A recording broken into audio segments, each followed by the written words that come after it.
Dobar dan poštovane gledateljice i gledatelji, dobrodošli na Numizmatika.net, video kanal specijaliziran za numizmatiku i faleristiku. Možete nas pratiti na YouTubeu, Facebooku, Twitteru i Instagramu. Ukoliko se još niste pretplatili na naš kanal, sada je pravi trenutak da to i napravite. Ja sam Zlatko Viščević i danas ću vam predstaviti jednu hrvatsku kovanicu. Radi se o srebrnjaku od 150 kuna s godinom izdanja 2018.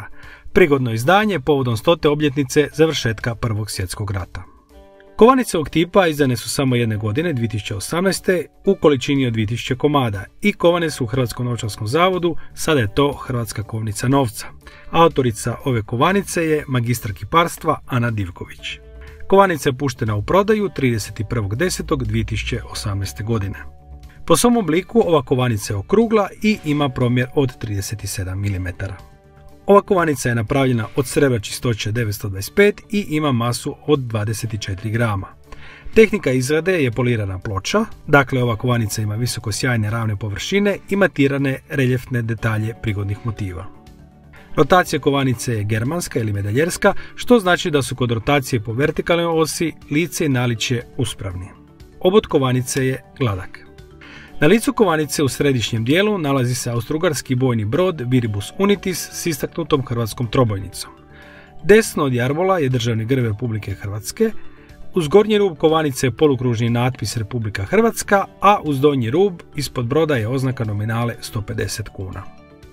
Na dan 31.11.1918. austrougarska mornarica je izvršila predaju bojnog broda Viribus Unitis u sidrenog u Pulskoj luci, tadašnjoj državi Slovenaca, Hrvata i Srba. Pored ovog broda izvršena je predaja i cijele austrougarske flote. Na jarbol broda tada je podignuta hrvatska zastava uz intoniranje Lijepe naše, a na čelo flote postavljen je zapovjednik Janko Vuković Podkapelski.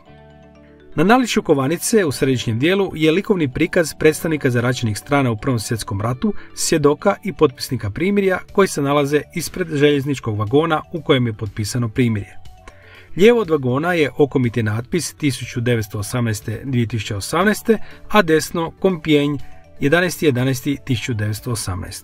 Uz gornji rub kovanice je polukružni natpis 100. obljetnica, a uz donji stoji polukružni natpis završetka Prvog svjetskog rata. I to bi bilo sve u ovom današnjem videu, zahvaljujem se na vašoj pažnji. Ukoliko imate bilo kakav komentar vezan uz ovaj video ili kanal, slobodno ga možete ostaviti u sekciji za komentare. Ukoliko vam se sviđa ovaj video, lajkajte ga, podijelite ga i pretplatite se na kanal Numizmatika.net. Želim vam ugodan nastavak dana i vidimo se u sljedećem videu.